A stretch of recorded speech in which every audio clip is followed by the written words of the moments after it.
Alright. See where the streams are though. Twitch. Search. Race Spec. Stream. On. Audio. Working. Chats up. Streams up. We're all good to go. Oh, I don't know how long we have to wait, folks. I think we were set for something like 16 or 17, and as you can tell, we only have 11 in the lobby. Hello, Blake. Watching it at a restaurant. Interesting place to watch. Get to have a nice meal and watch a bunch of us play pretend race cars. Hope you enjoyed the meal. Yeah, especially when you wait for food. Sometimes it really does take forever for the food to come to your table.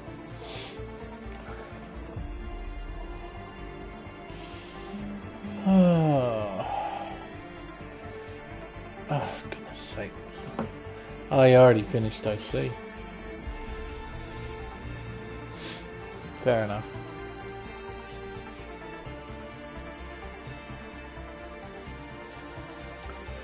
I'm gonna double check attendance. How many? 1, 2, 3, 4, 5, 6, 7, 8, 9, 10, 11, 12, 13, 14, 15, 16. Yeah. Yeah. It's the chatting to people bit that really stretches dinners out. Got friends, loved ones, chatting away. I don't know what that's like. Suddenly a 30-minute dinner turns into a 2 to 3 hour just TED talk. Basically. Oh, stupid headset.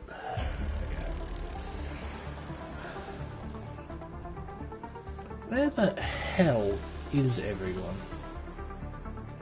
We have 16.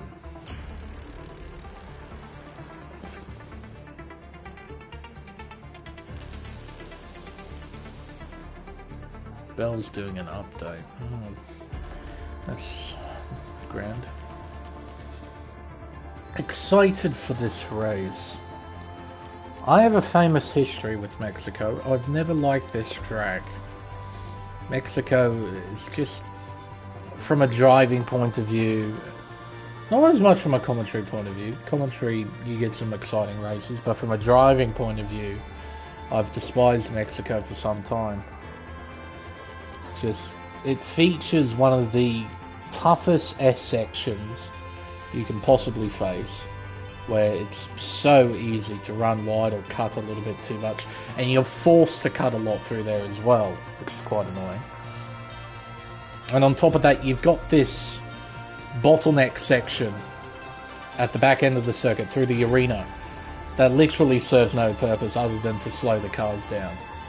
You can't pass through there, you can't do anything. It's a nightmare bit of the track.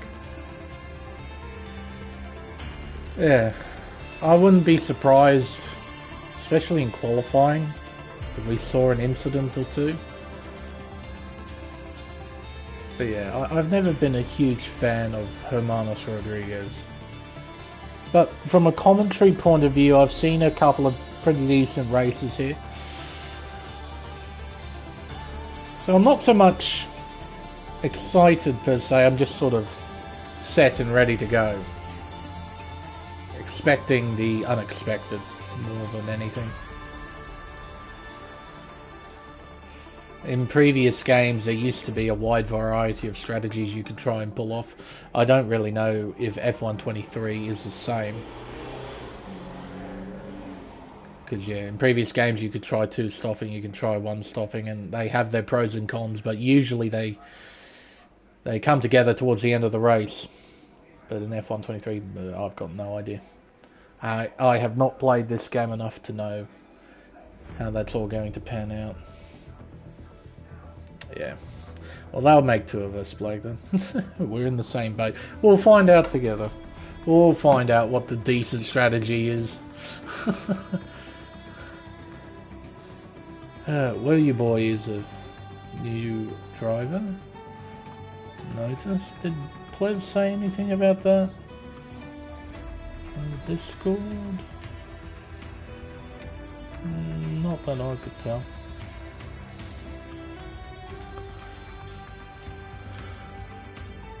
Were you?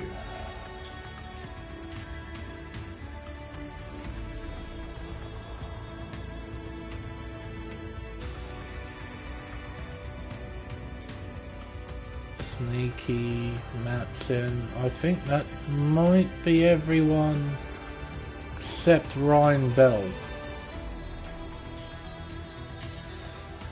5 minutes left. 5 minutes.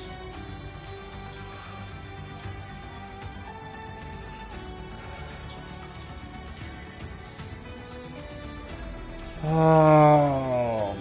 Oof.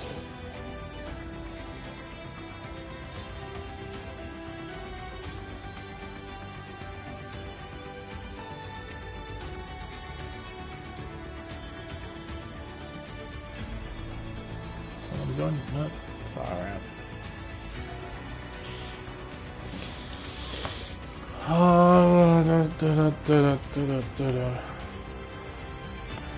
We're always late.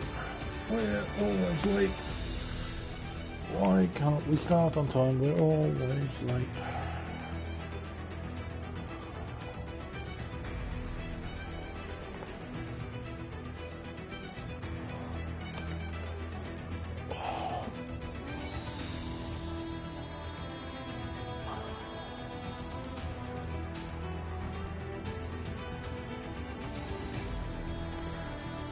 Come on, Ryan, where are you? Surely the update hasn't taken too long.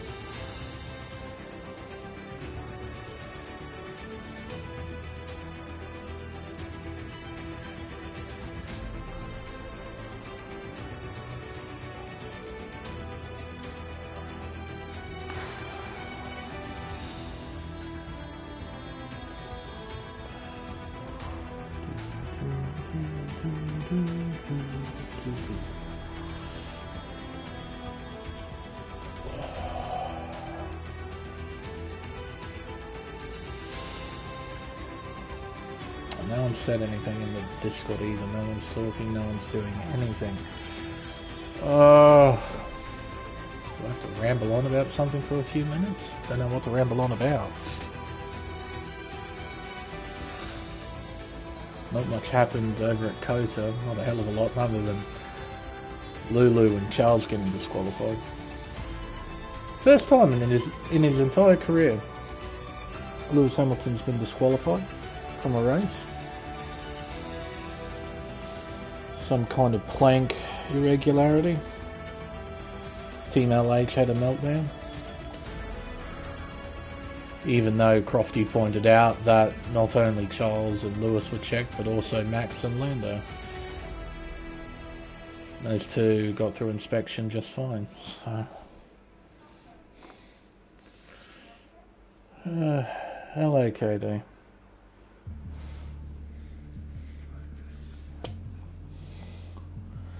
We're 8 minutes late, counting.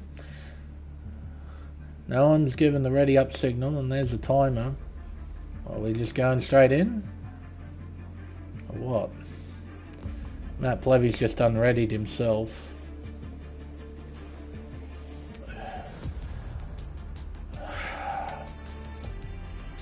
There we go. Seems we're getting on with it. Without the ready up signal. Alright.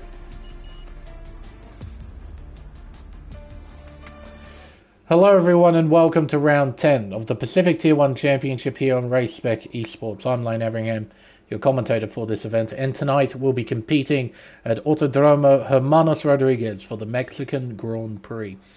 Constructed in 1959, Mexico City first hosted a Formula One Grand Prix all the way back in 1962, and periodically held Grand Prix all the way up to 1992.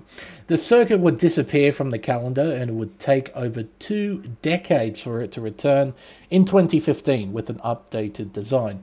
The modern circuit measures up at 4.3 kilometers, consists of 17 corners and 3 DRS zones that lead into the prime overtaking spots of Turn 1, Turn 4 and Turn 12.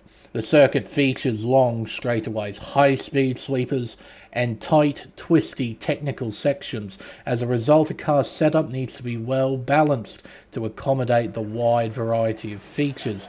Although I imagine the drivers are going to pack on a little bit of downforce as it's raining here in qualifying. The most noteworthy part of the racetrack is, of course, the high-speed S's in the middle sector. It's formed by turns 7 through 11. It's without a doubt one of the toughest S sections in the world of Formula One, and will prove to be a main hotspot for track limit warnings during qualifying and in the race. RBR's retired straight up from the session. He is starting from plumb last, it seems, for this Mexican Grand Prix. Hopefully with this in mind, and hopefully no other drivers retire from the session, qualifying will be quite competitive once again. But before we focus on this session, there is a couple of things I need to do. I need to switch it to kilometers per hour because I haven't done that yet. And I need to go through the news. Now, there were no incident reports submitted in by the drivers last week. As a result, the final finishing positions of that race remain completely unchanged. In the Drivers' Championship, it is G-Force Crichton who is leading the way on 183 points after taking the win at Budapest. He leads by 6 points to Big Al in P2 on 177. Potsy is P3 on 138, but he is absent for today's race. Sebastian Spicer is 4th on 115, and Jack Humphreys, the reserve driver who finished a brilliant second last week, is 5th in the standings on 93 points. In the Teams Championship, it is Mercedes-AMG who leads on 269 points, followed by McLaren on 203. AlphaTauri round out the top 3 on 196, followed by Aston Martin on 167. Red Bull Racing round out the top 5 on 133 points. That's it in terms of news. Let's focus on this qualifying session. SV is about to begin a flying lap right on board. Give you a tour of this 4.3 kilometer Hermanos Rodríguez circuit. Down the main straightaway we go. One of the longest main straights in the world of Formula One, shifting up to 8th gear, building up to a speed of 303 kilometers an hour. We'll brake at the 100-meter board, down to 3rd gear to turn 1, into this little chicane, turns 2. He invalidates at turn 2. Okie dokie then. Sneaky, you're on a lap. Don't invalidate at turn 2, please. I'd like a nice completed lap, if that's okay. Turn 1, 3rd gear, that's well done. Turn 2, doesn't invalidate. Turn 3 doesn't invalidate. Short shifts up to 4th gear to find traction as the back end wants to step out. We'll head down towards turn 4, one of the better overtaking spots on the circuit. Braking at the 100 board, bringing it down to 3rd gear, clipping the apex. We'll head around turn 5, nice and steady, applying the power, and into the hairpin at turn 6 as Jack Humphreys retires from the session as well. Down towards the S's now, the most technical part of the circuit. The left-hander, turn 7. Round turn 8. Up towards turn 9, the car's getting loose. Towards turns 10 and 11, the speed gradually building throughout this section. Sneaky. Keeps control of the car. Actually did a really good job through there. Into turn 12. Beginning of the final sector. Into this arena section. As I mentioned before, you can't really do much through here other than follow the leader. It's a tight, twisty complex. You have to be so careful on the throttle as he heads out of turn 16, and then the final corner, turn 17. Sideways, he crosses the line eventually, sets a 26.3. Well, Humphreys retired and left the session, so I'm going to quickly shove my eyes into the Discord. What's going on? Okay, so... Oh! Right, so Jack DC'd from the session, so hopefully you'll get an invite and get back in. Huey jumps to the top with a 25.7. Got a few other cars on flying laps. Eckham making his way into turn 6. Probably one of the few corners I don't dislike about that circuit. Jack Hum has joined. I don't know why, but that's really... That threw me off. Far out. Big Al now jumps to the top. He beats Huey by 1/10 of a second. Instead of 25.6. Eckham 1 sector remaining into this arena section. Formerly a baseball stadium. Converted into a new part of the racetrack. Originally, the final corner was incredibly similar to Parabolica, except it was a perfect semicircle known as Peraltado. It was one of the coolest corners, I think, in Formula 1 history. As Eckham sets a 26.8. It was a location where Nigel Mansell did that brilliant move around the outside of Gerhard Berger. I think that was...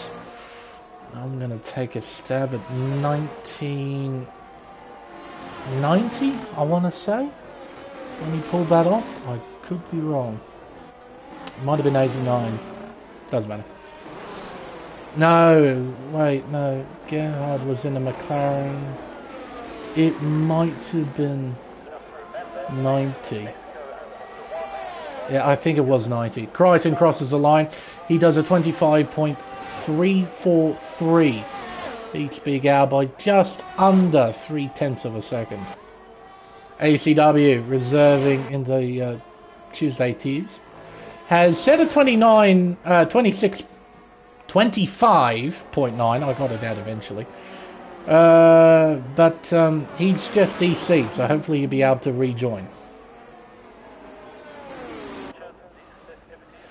Yeah, I'm pretty certain it was 1990 because Gerhard was in a McLaren and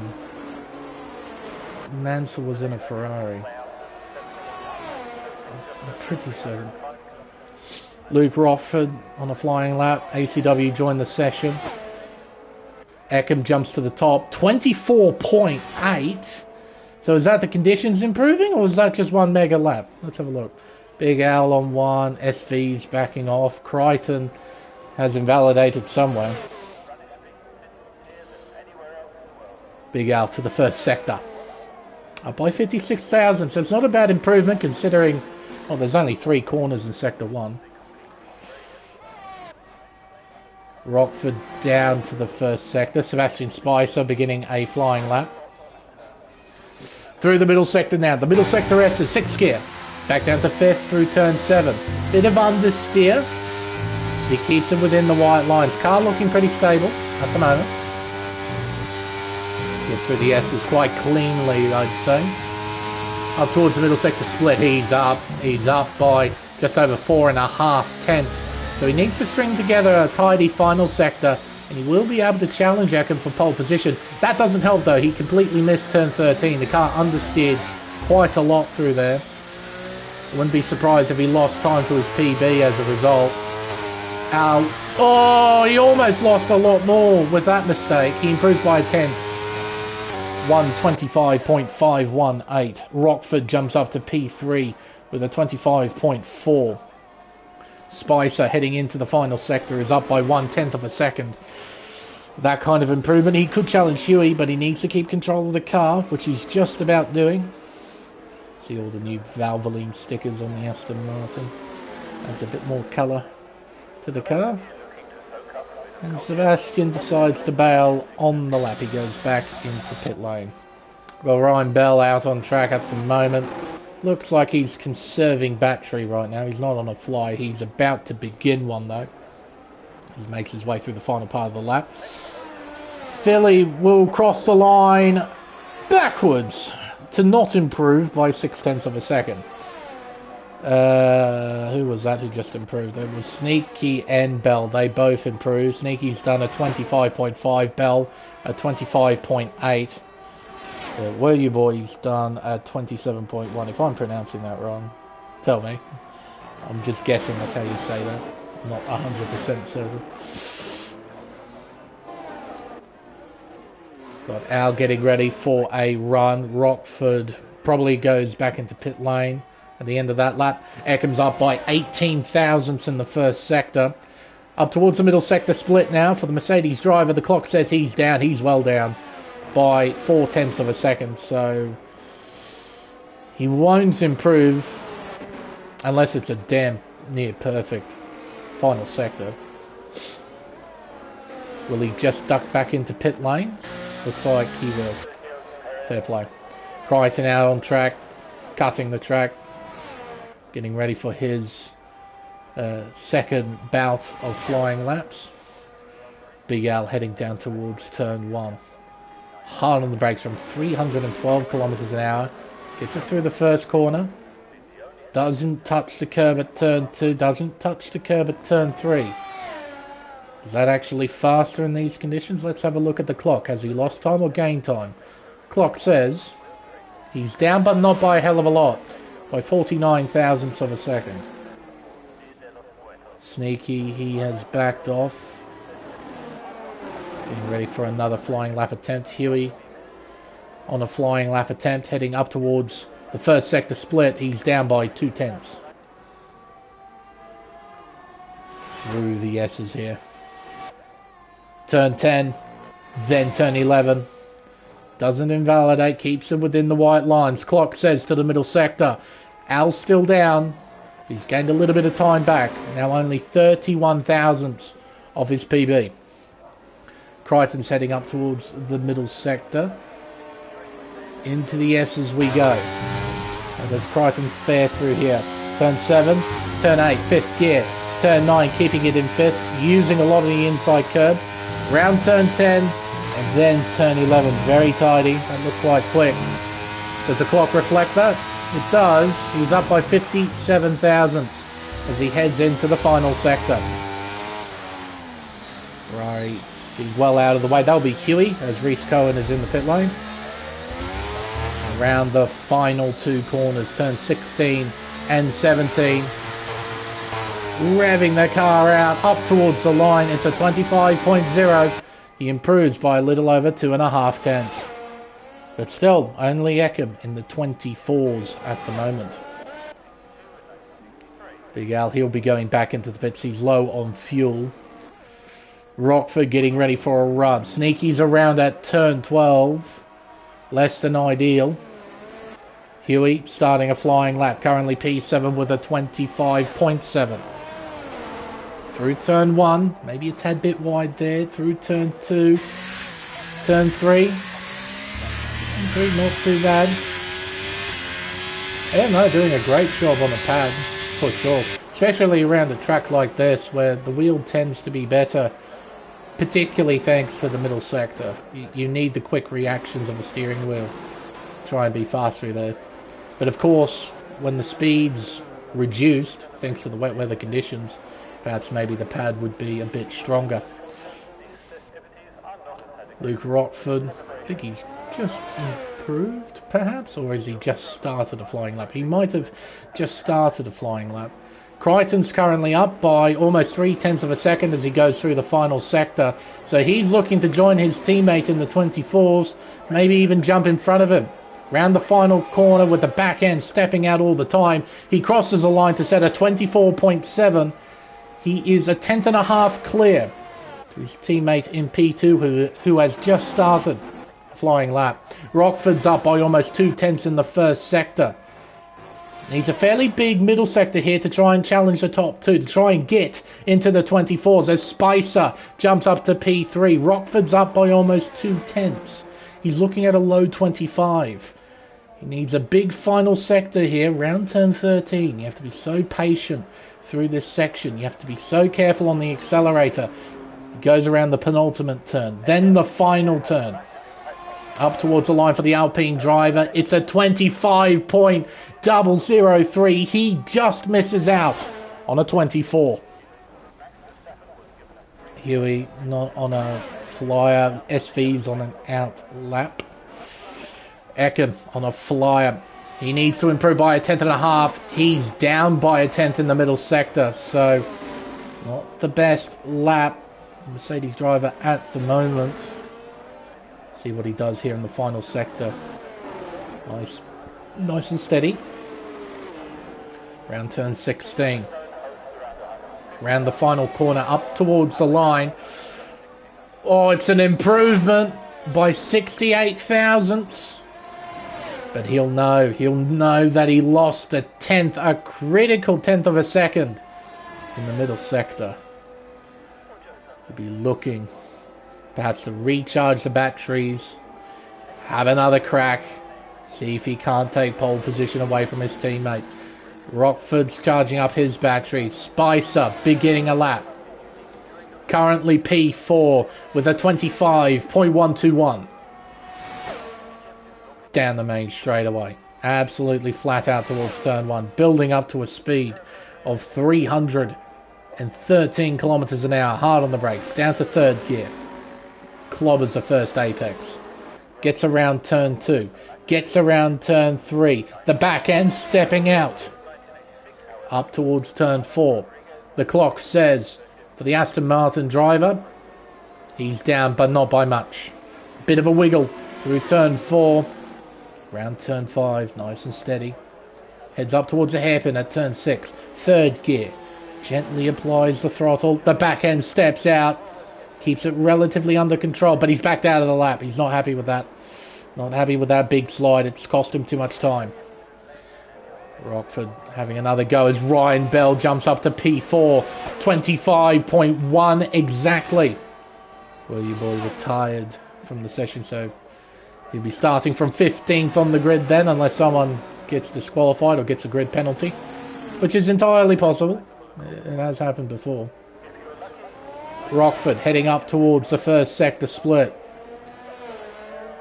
Needs to find about 3/10 on this lap, and he's found a 10th already in the first sector. Round turn 5, up towards the hairpin. Cohen retires in the pit lane. The best he can hope for is a P11 start for this Mexican Grand Prix. Into the S's now. Chucking it through, keeping the car relatively straight. Eckham beginning another flying lap attempt with a minute and 15 seconds left on the clock. Up towards the middle sector split for the Alpine driver. Rockford's found the time. He's almost 3/10 up on his PB. A small slide out of turn 12, but he looks relatively composed. Needs to string together this final sector. The car getting loose. He's pushing hard, maybe a bit too hard. Up towards the line for the Alpine driver. It is not enough. He lost so much time through that final sector, sliding the car about. He's thrown away what could have been potential pole position. He found a lot of time through that middle sector. Eckham. He's found time. He needs to string together a very solid final sector here. It was the middle sector where he needed to gain time. He's only found 5 thousandths. So this needs to be perfect. 2 corners left. 16 and 17. Can he knock off Crichton? The answer is no. He can't even improve. Misses out on his PB by 0.08 of a second. Bell, I think he's done. Qualifying over for him. Spicer's up by a 10th. Crichton's making his way out of turn 6, clobbering the curbs. He probably lost time with that. If he can crack into the 24s, he'll start on the second row. Up towards the line, it is a 25.082. He is starting on the second row. It's not P3, he is P4 at the moment. We've still got drivers on laps. Al heading up towards the first sector split. He's up by 24 thousandths in the first sector. Crichton's up by a 10th and a half. He is set to improve here on his PB. He comes around the penultimate turn, turn 16, then turn 17. The car looks good, it looks stable. He crosses the line and does not improve. He actually lost time through that final sector. Can anybody challenge that time? What about Al to the middle sector split? Clock says he's up by 2.5 tenths. That sort of improvement, he can crack into the 24s. But as we've seen with a lot of these guys through this final sector, they're getting it sideways. They're losing time. Huey jumps up to P7. 25.2. Will Al jump up? The answer is yes, he does. Oh, he misses out on a front row start by 6 thousandths of a second. That's a mega effort right at the end there from Al.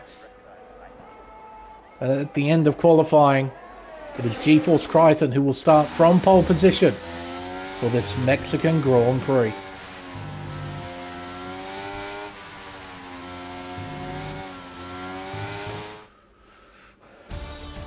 Results then from qualifying. Crichton on pole with a 24.7. His teammate alongside him on the front row, a Mercedes 1-2 for the start of the Mexican Grand Prix. Big Al P3, Rockford P4, Spicer P5, Bell 6, followed by Huey, SV, Matt Plevy and Sneaky rounds out the top 10. Reese Cohen P11, followed by Bags Liddell, ACW in 13th. Then we have Philly, Were You Boy, and Humphrey starting from the back, as well as RBR, P16 and 17 respectively, after not setting times during that session. There we are. Even in a wet weather qualifying session where a lot of drivers were having trouble with traction, the top 3 were separated by less than a tenth of a second. Don't know what it is about this season of racing. Qualifying has been close and the racing has been extremely competitive. It's been a lot of fun to keep an eye on. For the race here in Mexico City, the start is overcast but dry. Be interesting to see if we get any wet weather running in this Grand Prix. Yeah, the forecast might say that, ACW, but you got to remember, it's on approximate, not perfect weather. So if there's clouds, there's a chance that we might get rain. Sort of up to the game. But if we get an all dry race, I'm not complaining. All dry races tend to be quite fun. But so are mixed conditions, because it just throws a huge spanner into the works when it comes to strategy. So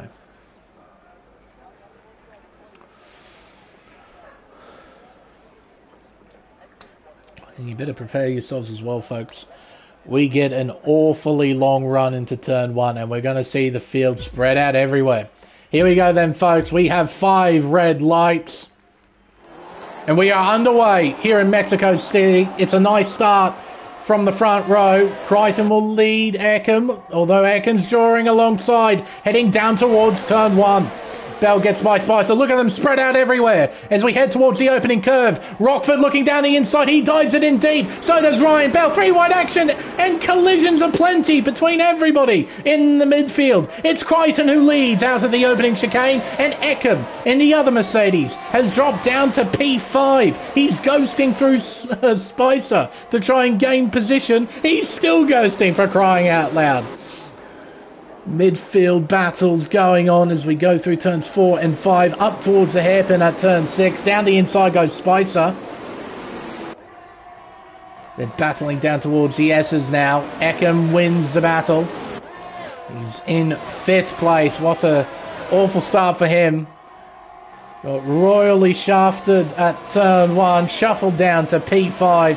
His teammate been rewarded with the race lead and a 1-second margin. He's on the soft compound tyre.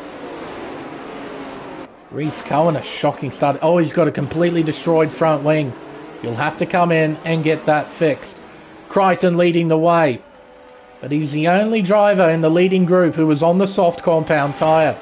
The 4 drivers behind him, Al, Bell, SV and Eckham, they're all on the mediums. Spicer, Huey and Rockford, they're on the hards. Sneaky on the mediums, and Matt Plevy rounding out the top 10. Now he's overtaken by Philly. Philly on the mediums, Matt Plevy on the hard tyre. So we've got a bit of a mix-up pretty much everywhere. Crichton's gone against the grain, and he's on the softs. Curious to see if that actually works out. Sneaky having a look, but not committing to a move. A bit further back, Matt, Philly battling away as they head around turn 5. Matt being forced wide, heading into turn 6. I wouldn't be surprised if the game gave him an illegal overtake prompt right there, because he did have all 4 wheels on the wrong side of the white line. Down the inside he goes though at turn 7. takes the position into P10, but he's 1.5 seconds behind Sneaky, and that's a problem because the DRS zones here are incredibly long and stupidly overpowered. Down the inside goes Philly. Back into P10, which might not be a bad thing for Matt Plevy, but Humphreys having a look down the inside at the hairpin. As we go through turns 14 and 15, they're trying to sort themselves out. Humphreys uses the extra runoff area to avoid contact, gets the over-under done at the final corner, and moves into P11. No DRS just yet. I forgot the DRS detection zone is in the stadium, so yeah, they won't get it this time around, they'll get it next time around. Of course, they'll initially get it down at turn 11 heading towards turn 12. Bell and Al battling away. A little change of position for P2. Al probably didn't put up too much of a resistance to that, probably let it happen. He doesn't want to battle Bell too much, otherwise it just lets Crichton pull away even further into the distance. Through the S's. Look at this aerial shot. See how fast the cars go through the S's here.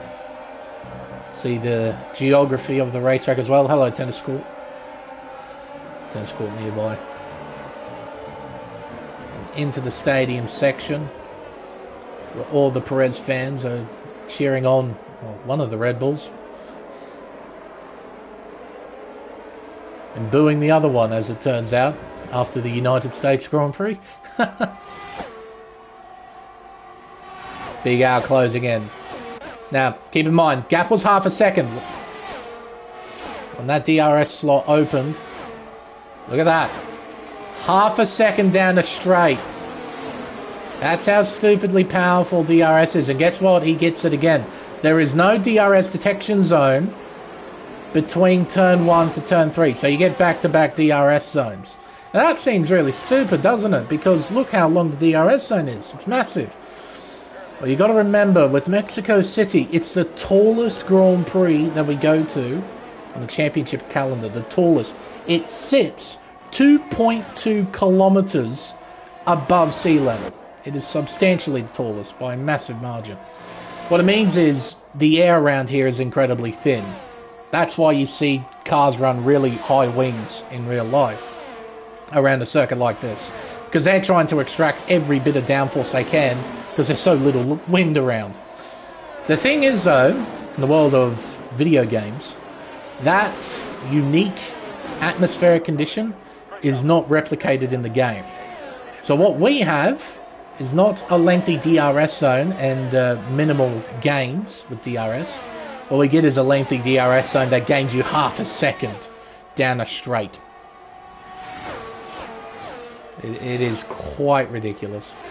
But we put up with this forever now, so it's just kind of how it works. See here, Spicer gets by Huey with the power of DRS. Fair enough. But here up towards turn 4, gets DRS again. And Huey has to bury himself in the slipstream to try and keep up with Spicer. But he does. It's just one of a number of nightmares here in Mexico City that drivers have to deal with. Your boy dropping down a couple of positions, moving down to P16. Crichton enjoying life at the front of the field. He's got a 3-second margin over Big Al. I'm incredibly curious to know what kind of strategy he's going to try and pull off here. Is it going to be a two-stopper? That used to be a thing in days gone by, but I don't know if it's a thing now. I don't know at all. At the moment, he's moving forward. Here we go between Sneaky and Humphreys. Humphreys looking for the over-under. He did it to Matt Plevy. He does it again to Sneaky as ACW leaves the session. Hopefully he can rejoin as soon as possible. Eckham close but not going for a move. Humphreys holding on to 9th place, closing in on Luke Rockford. And Bags Liddell getting by the Williams into P15. change in second here. Bell goes back in front, and Eckham's trying to find a way through too. Quite lucky after that opening lap melee that he hasn't got any damage on that car. It's intact, and he's competing with the likes of Bell and now SV not too far behind him as well in 5th place. Through turns 10 and 11 onto the, I suppose, back straightaway, heading into the arena section. All line of stern stuff through here. You can't pass. Yellow's out. Who is that? Is that? It must be Where You Boy. It is. Land cable died. Oh no. Hopefully you can find some way to get back in ACW. At least run around for a bit and get used to the game after all your exams. Which hopefully they're all done. Big Al moves through into P2. Eck tries to follow suit around the outside. Can't quite get it done though.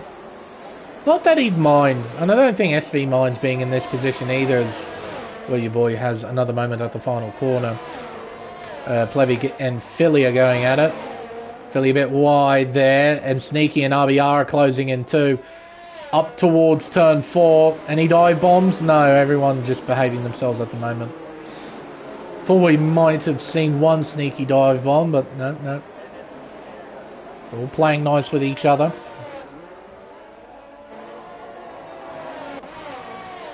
Huey, 7th place. Just sitting comfortably behind Sebastian Spicer, who is currently the leading hard runner. I'll be very curious to see how the hard runners play themselves into this race, because they're not terribly far behind the medium runners right now. Only 1.6 seconds behind. Spicer demonstrated during qualifying that he was pretty on the pace. Wasn't too far off. Yes, man, he's got a lot of pace. Philly in trouble. Oh, he's in the wall. We have a virtual safety car. Virtual safety car being used for the first time in this Grand Prix, and it's because of debris.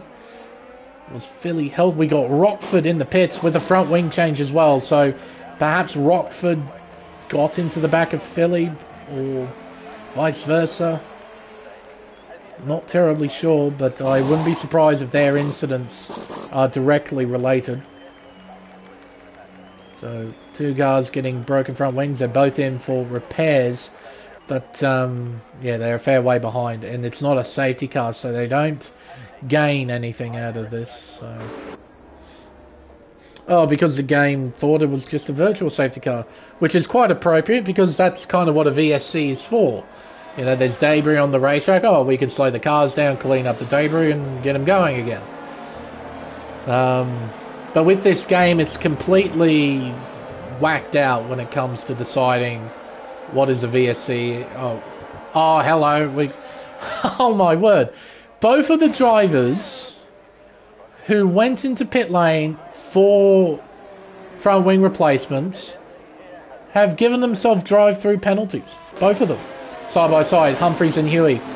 Here at turn 13, Huey, Humphreys, contact, more contact, into the penultimate corner. This isn't a great angle. And in front is Humphreys. Plevy right behind, now drawing alongside the Ferrari, heading down the main straight. Yellow's out. It's Where Your Boy again in the S section. Matt trying to find a way through, looking down the inside, heading into turn 1. Nice little respectful battle there. Room was left. Pardons were made. Plevy's got a decent run. Not close enough though, unless he really dive bombs it, which he does not do. So Humphreys now up into P7. Didn't get a great look of his pass because the game gave me a below average camera angle. Anyway, look at Spicer on the back of SV. Evidently must have done quite well. Oh, he closes in a lot on the Alfa Romeo. Both of them. DRS wide open. Spicer having a look, but not fully committing. Round turn number 12.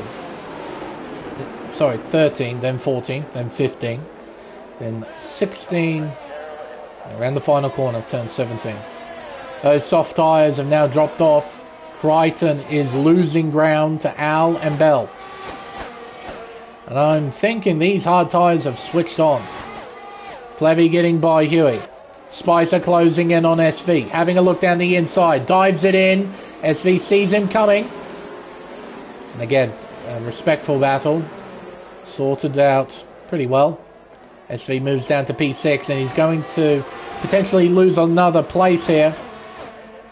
Humphreys gets in front. SV can't do much about that. He slots in behind. He's accepted his demotion down to P7. Probably try and follow the two in front. Maybe try and perhaps close in on Eckham and P4. Eckham's lost a little bit of time to both Al and Bell. Crichton now only 8/10 ahead. Will he box this lap? Those soft tyres evidently aren't great right now. Will he box or will he just slot in behind Al and Bell for a bit? Maybe try and stretch out those soft tyres. Let's see what he does. He stays out. So I'm hesitating a guess. He probably... yeah, I don't think he put up a massive defence on Al and Bell. He probably want to just try and follow them if he can. Of course, Al is not close enough to make a move just yet, but he will be in a few moments' time. Echo holding on to P4. Spicer looking good on those hards. Same with Humphreys.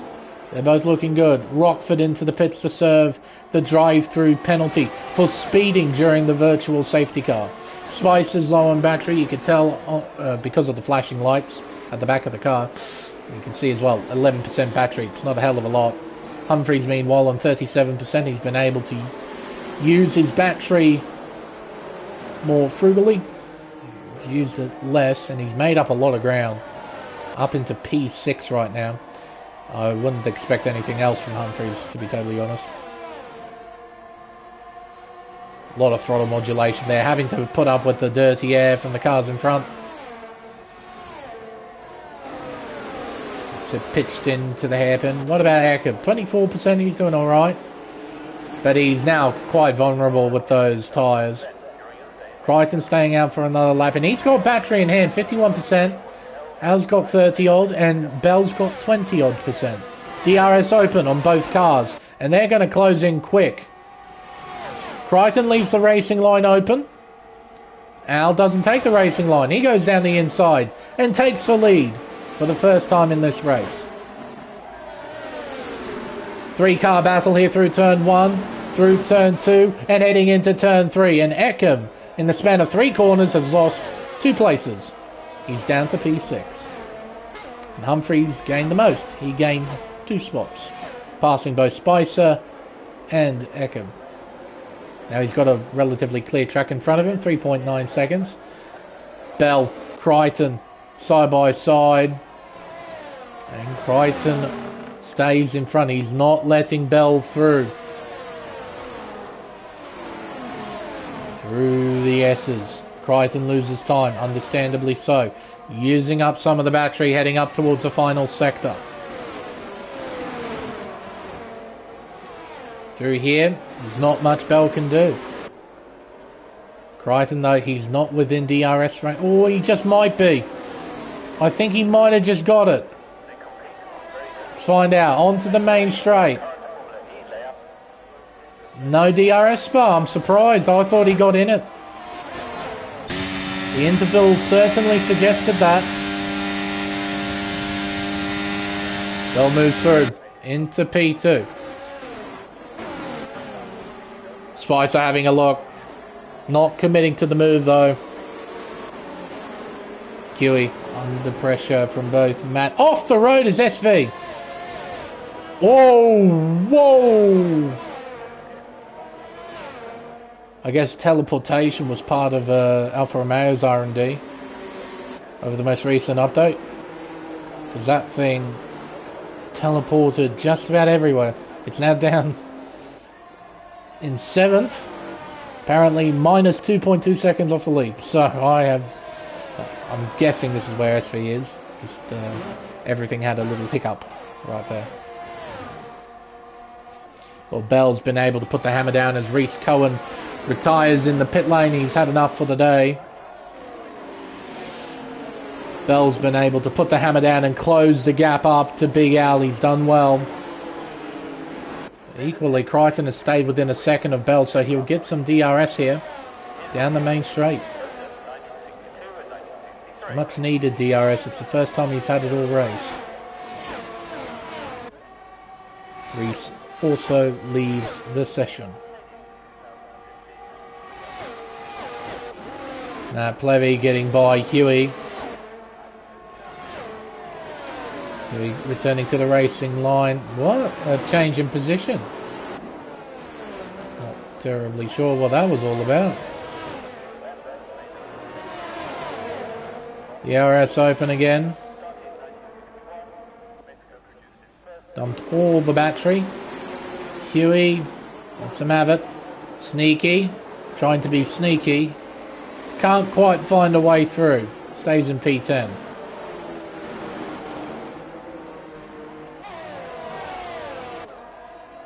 Some nice battles here and there across the field. Battle for P4 here. Where your boy 5-second time penalty as he retires in the pit lane as well. So we're down to 15. That means, folks, everyone who finishes this race will end up scoring points as per race spec regulations. Down the main straightaway, Al maintains the lead, but that DRS zone down the main straight is going to gain Bell so much time. 2.5 tenths, 2 tenths, 1.5 tenths. Look at that. They were 6 tenths apart. And by the end of the straight, Bell's on Al's gearbox. That's how ridiculous the DRS is around this circuit. And Al will take the lead. All because of that stupid slot and how this stupid game works and how it has worked for the past, what, it'll be 8 years. 9 years, 2015 to 2023. Stupid. DRS shouldn't be anywhere near as powerful as what it is. But hey ho, it is.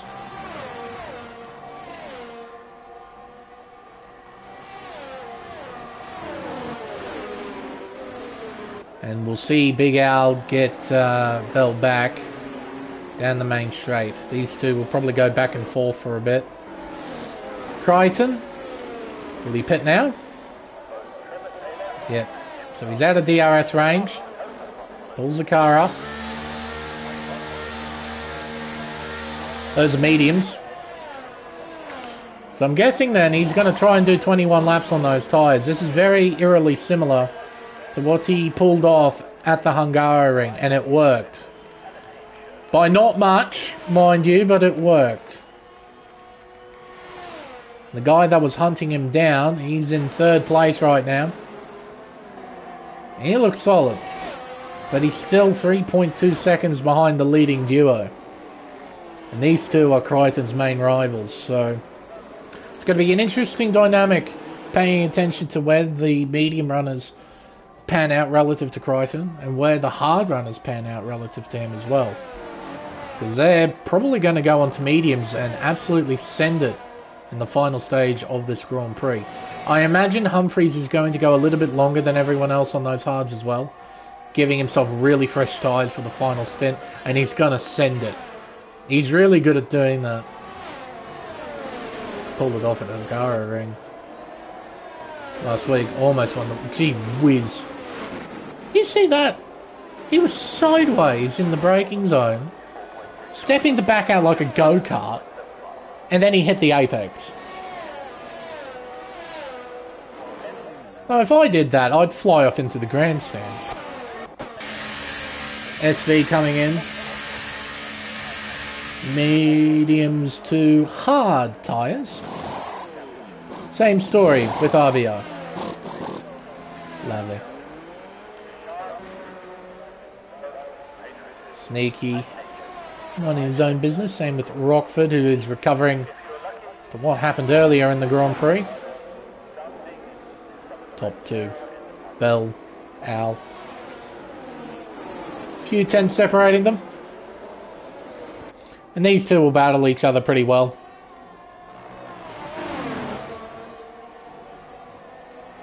They won't do anything silly to each other. Oof. I'm still very surprised after all this time this track hasn't been properly updated either, as Crichton moves through into 8th position. He's now got 9.5 seconds of clear track in front of him, so he's got a license now to push as hard as he needs to. He probably doesn't want to overdo it right now at the beginning of the stint. He would want to just try and hit a good lap time, and he'll know what lap time he needs to hit. He'll know. All of these guys, like, they're good enough to know what kind of lap time they need to hit. Try and get a decently optimal stint. Because they'll know if they push too hard too soon, they have no tyres left for the final part of the race. And it might be crucial that you need that extra bit of tyre life to try and hang on to a track position. Well, that's exactly what happened at Hungaroring. I keep referencing it, but it's literally the exact same thing. It's a game of strategy, a game of chess that we're witnessing here. But instead of chess pieces, we have 1,000 horsepower thoroughbred racing machines flying around Mexico City at 2 kilometers above sea level. You can see the similarities, right?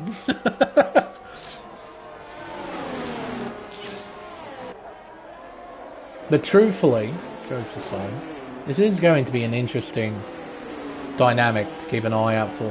Philly, a 3-second time penalty for multiple warnings, the first of the night, and I imagine not the last. We're going to see a fair few penalties. It's just sort of how Mexico works. We're also going to see a change in the lead. Bell will get through here, there isn't a question about it. He will get through, unless he deliberately backs off, which he does not. And he will move through. And Al can't do anything about it. Ooh, hello. Huey and Plevy changing places. These two have been going at it all race. They're on the same strategy.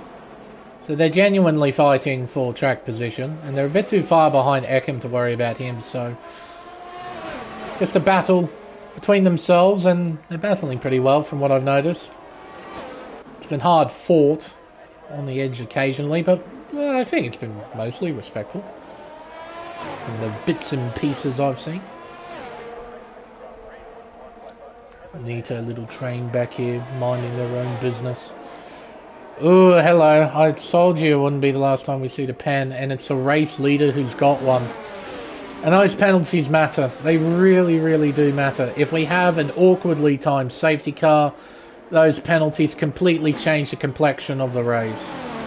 They really do. And sometimes they suck the fun out of the race. Because you can see a battle like this where the leaders are going back and forth, back and forth, back and forth. But you ultimately know it means nothing because of the time penalties. And it really sucks when something like that happens. Lead change, you know how that goes. We're going to keep an eye on the stocks here. Medium tyres for Spicer.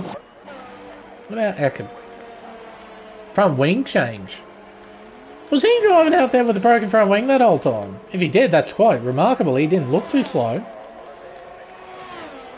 Flavy comes out directly behind Everingham. He teleports literally inside Eckham's gearbox.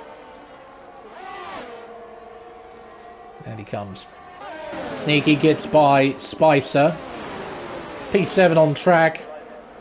But all that Sebastian needs to do is stay directly behind Sneaky. And then pass him down the main straight with the help of DRS. That's all he needs to do.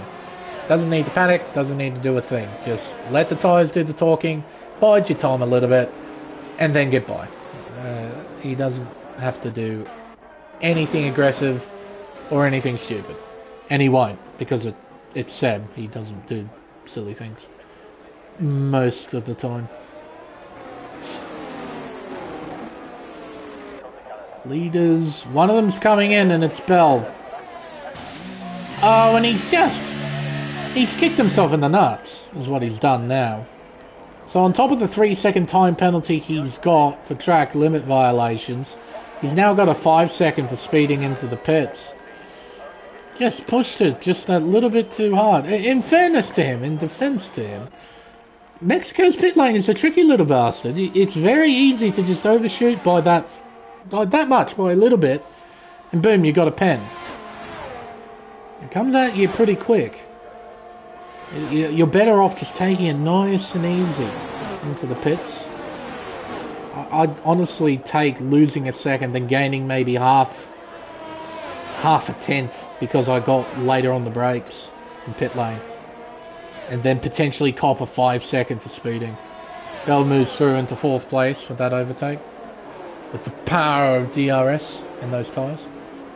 Look at that. Crichton's got 8.8 seconds. Now Bell will close in. But, as Crichton demonstrated, those soft tyres fall off a decent chunk. And he has to recover 8.6 seconds. It's a lot of time to try and recover. He's going to take a lot during the beginning stages of this stint. He's going to get a lot of time back right here, right now. But once those tyres reach 8-9 laps old, he won't be gaining a hell of a lot on Crichton, even with the age difference. So I could be wrong, but it'll be interesting to see how it all pans out. Spicer, new fastest lap. 18.4 is the time he's done. Pleby's beaten it. 17.9. Look at this group we have here. What's going on? We have Spicer, we have Sneaky, we have ACW, got Big Al, got everybody in here. We're having a party through the opening chicane. It's being hosted by Spicer. He's at the front of the train. Al in trouble. No DRS. But ACW, he's oh, that's very nice of him. He doesn't attack. He's on a different strategy. He's got 21 lap old hard tyres. Leaves the inside line, kind of open. Yeah, that was tight.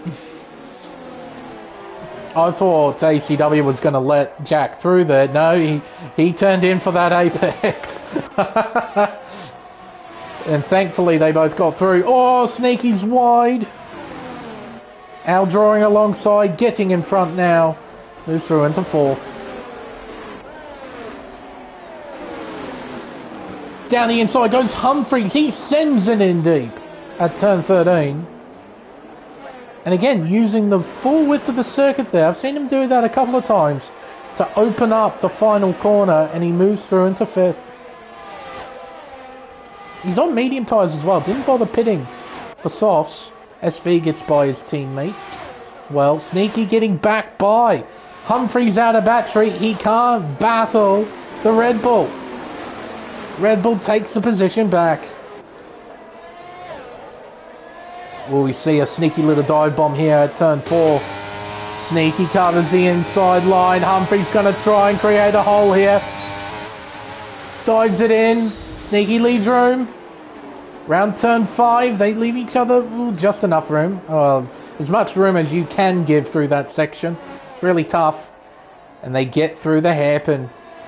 Humphreys up to P5.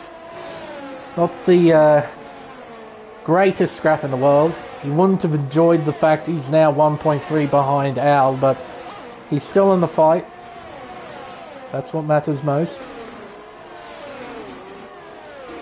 Sneaky SV directly behind. See a change in position here shortly.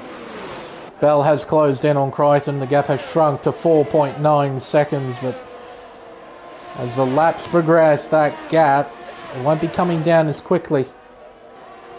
Those softs will inevitably hit a wall. Sneaky, leaving the racing line open. SV goes right round the outside. Eckham, RBR, side by side through turn 1. Matt Plevy now joining the scrap through turn 2 and turn 3. Matt, can he find a way through? RBR's got a poor run. Gets by the Alpine. Can't get by the Merc though. Eckham a bit too far in front.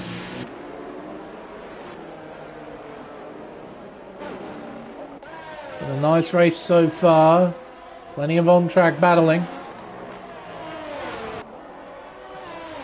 Seriously wide diversity of strategies. ACW going ridiculously long on his tyres as Big Al gets by Spicer.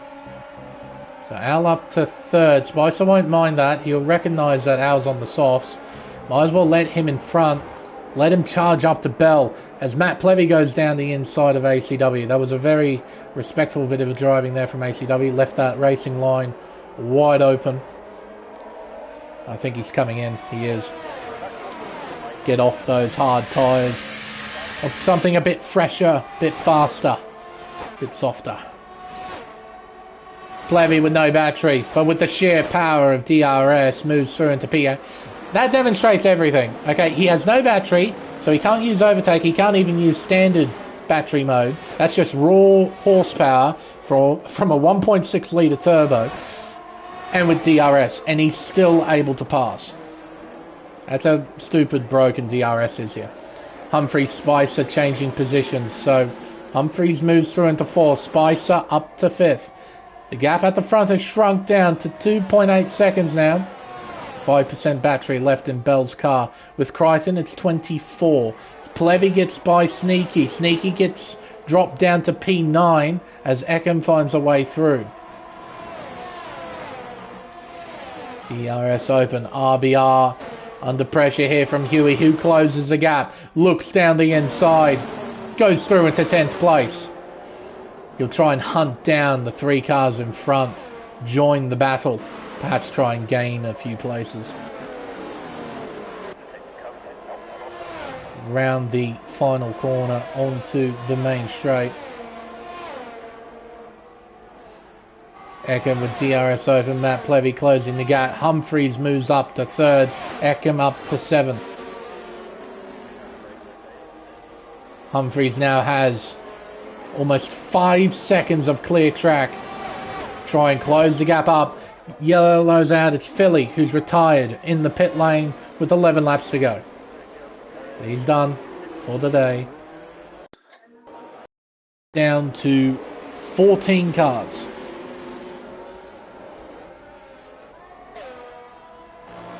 1.8 seconds. The gap continuing to tumble. But how long will that last? He has used every bit of that battery to try and catch up. Bell knows that he's up against the wall here. Frankly, it's his own fault. 3 seconds plus the 5 for speeding. And Crichton will probably take that into account too. Humphries on these mediums. Looking pacey, looking pretty damn fast. But he's low on battery too. He's spent all of it. Al not much better. SV under pressure. Can't do much with this. Yeah, I wouldn't be surprised.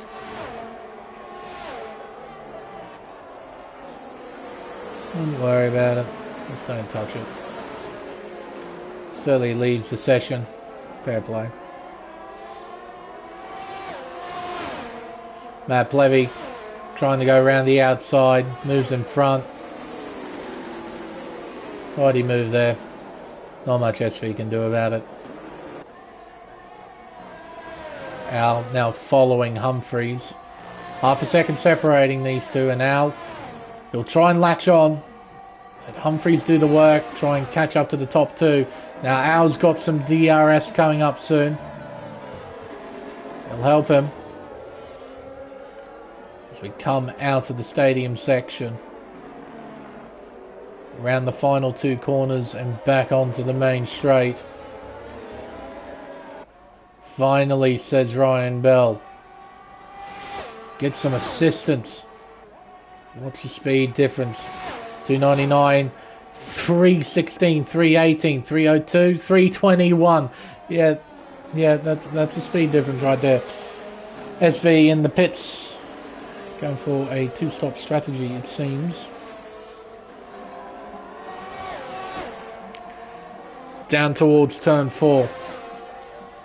Bell not close enough to make a move just yet. Humphries got Al directly behind. Al's following. Doing a great job keeping up. At least try and give himself a chance of a race win. If he can't get that, he'll secure himself a podium with this. Humphries starting towards the back, has kept out of trouble, driven quite well. He's got a genuine shot of winning this Grand Prix. Sneaky, a 3-second time penalty. Multiple warnings. Down the main straightaway, 7/10 is the gap. DRS open on Bell's car. He'll close the gap. Don't think by enough to challenge the race leader. He'll be on his gearbox heading through the opening chicane. Through 1. Into 2. Round 3. DRS open. No need for battery. Just the sheer power of DRS. Down the inside. Crichton brakes early. Lets the Red Bull in front. He doesn't want to lose time. He wants Bell to get on with it. Bags Liddell in pit lane. After 28 laps he's done on those tyres. He's in. Probably change onto a set of softs. Get fastest lap. Call it a night. So this is it. Heading towards 7 laps to go in this Mexican Grand Prix. The top 4 are all within a second of one another. 4 different strategies coming together right here at the climax of this race. All of them with different issues, different strengths. See who comes out on top. It's now lap 30 of 36. Here in Mexico City, Ryan Bell is your race leader. Crichton now with some DRS, holding second, and Humphries closing in. DRS shut on that Mercedes. Staying directly behind Bell. Doesn't want to get in front. What will Humphries do here? He's got battery, and he's using all of it. But he's not gaining enough. Oh, that was tight. They're side by side through turn 4. Round turn 5. Crichton wide. He turns in. Collision between the 2 cars. Humphries gets in front. Forces the Mercedes wide. Crichton dives it back down the inside at turn 7. He keeps P2. But they've lost so much time to the race leader. Up towards turn 12. The gap sits at 1.3 seconds. Crichton with no DRS holds on to P2, but he won't for long. Round the hairpin at turn 13. And into yellow's out. It's Sneaky in the Red Bull. Around that's at turn 10. Crichton hanging on to second, but not for any longer. Humphries moves in front. Al will do the same. There's nothing Crichton can do about it. He's out of battery. He's out of tyres. And he moves down to 4th. Matt Plevy moving by Eckham. That's a move for P6. Yeah, Crichton's strategy not working out. It did not work out the same as it did in Hungary. Best he can do now is hang with Al and Humphries and secure a podium finish as Ryan Bell, our race leader at the moment, he's got 8 seconds worth of penalties next to his name. Bags Liddell, fastest lap, 17.277. It's the lap time he's done. Big Al, he has a shot here of winning this Grand Prix. Needs to find a way by Humphries though. Around the final corner and back onto the main straight. The top 4 still separated. Less than a second. Humphries moves through to take the race lead away from Bell. Bell's got a small piece of battery left in his back pocket as Sneaky crashes out, and we have a safety car with 5 to go. The Red Bull has despawned, but he crashed at turn 12. Might have a look here with Bags Liddell, see if we can't find any debris.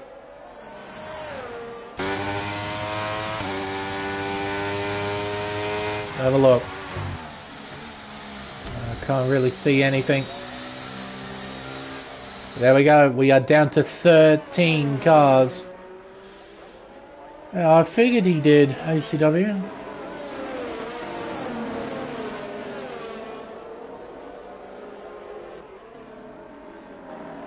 Yeah, wasn't sure if he was in any sort of battle. So yeah, curious. Surely you pit. Everyone's got a surplus of soft tyres. Everyone. Surely you'd have to pit.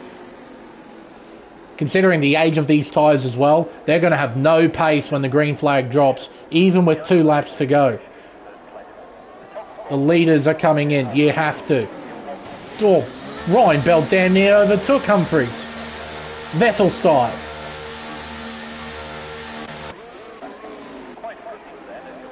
Spicer just shot himself in the foot.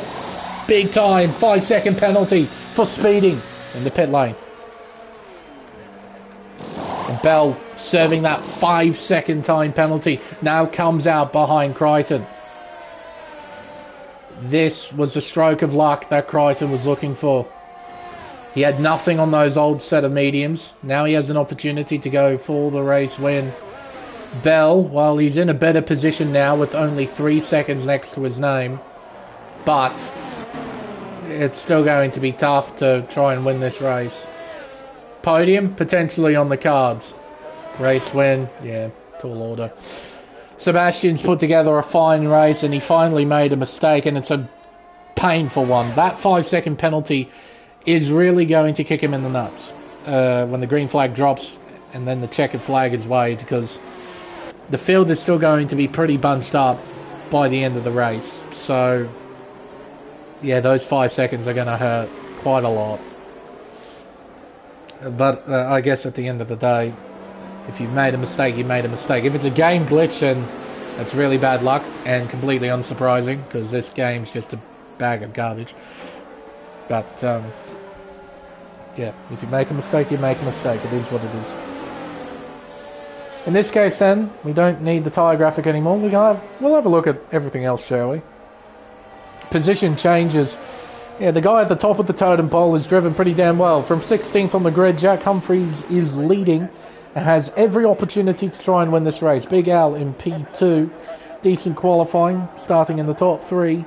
He's given himself a chance to win this race. Same with Crichton, who qualified on pole position. Ryan Bell on the back foot, but he's gained places. Spicer put together a pretty decent qualifying, top 5, but he's not going to finish in there with that time penalty. Matt Plevy, 9th place, he's moved up to 6th. Changed position, Huey's coming in. What's this for? Front wing change, so he's broken his wing somewhere. Getting it fixed. Shame. Another driver's made up a lot of places, RBI, and Huey just straight up retires, so he's had enough, it seems. He doesn't want to finish this race, even though there's 2 laps, green flag running, that they have to go through. Anyway, it's fine. I'm guessing he got balked by somebody and he's not impressed about it. That would be my guess. Yeah, RBR kept out of trouble, started from 17th, he's in 8th, ACW. Well, he can finish in the top 10. Bags Liddell could finish in the top 10 too if enough goes wrong. And Luke Rockford, he's had a shocker of a race. Qualified well, but yeah, after some of the shenanigans we've seen and not seen, he's down in 12th. So it all comes down to this. A 2-lap super shootout between the top 3 cars.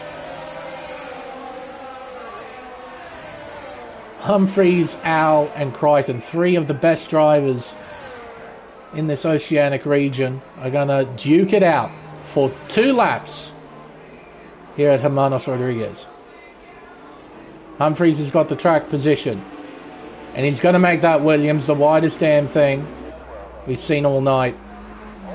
Al and Crichton have to try and fight their way through if they want to win this Grand Prix. Nice and slow through the arena section. Humphries is waiting for his opportunity to floor it. Coming out of turn 16, he goes, switches on the battery, and sends it down the main straightaway. 2 laps to go here in Mexico City.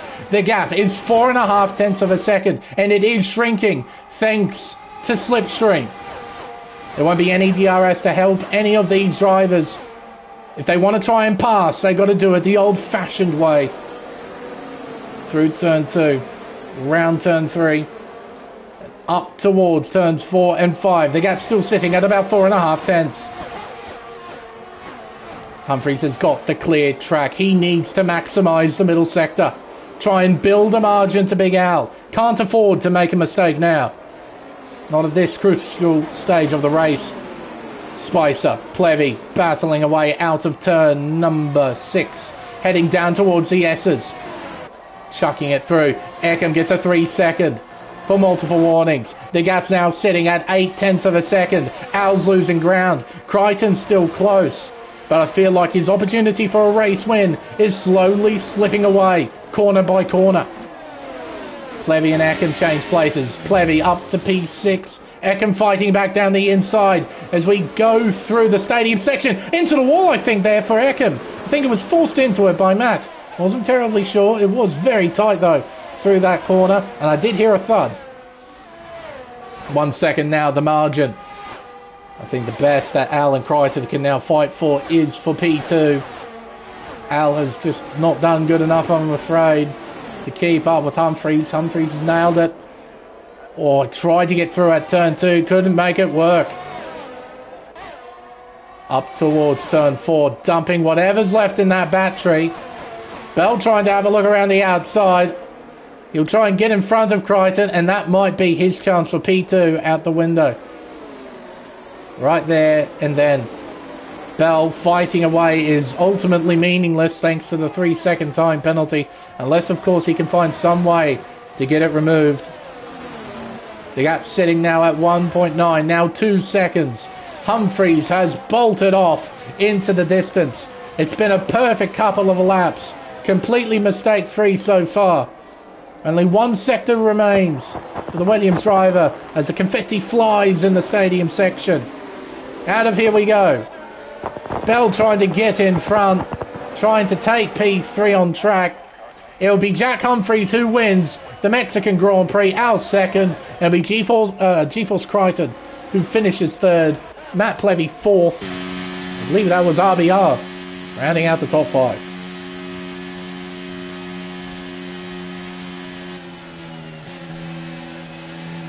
Humphries given driver of the day. Started from P16. Finished in first. Our winner of the Mexican Grand Prix. P2 for Big Al. P3 for Crichton. Even with the points difference, it means that Crichton still maintains the championship lead, but it has been cut down by a little bit. Hello, Prezzo.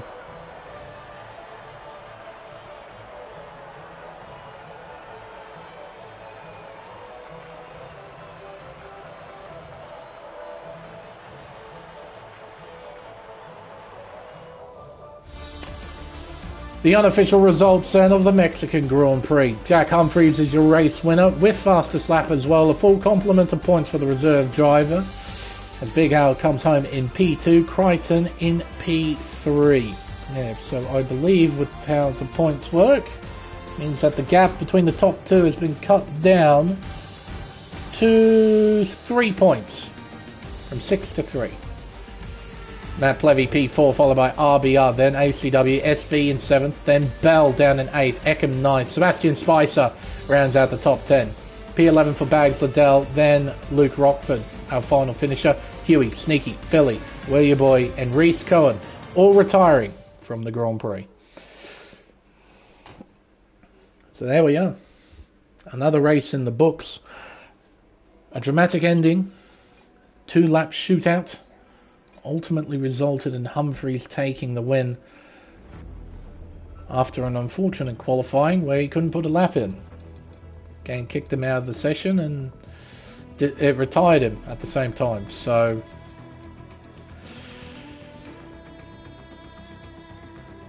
it wasn't great, but came back through the field, drove very well, and ended up taking the win. P2 for Big Al, another podium finish for him, and another podium finish for G-Force Chrysler. An interesting race here in Mexico. Had plenty of overtakes up and down the order, and at the end we had a neat little shootout where we had little pieces of drama here and there. Final congratulations to our top three, and congratulations to Mr. Humphreys on winning this Grand Prix. But I think now, with everything said and done, it's time for us to end the stream. I've been Lane Everingham. Thank you everyone so much for watching. We'll see you next week for round 11 of the championship. I think I'll double check the championship. It's a break week. Oh, I've got to have a look at the calendar. 31st of October.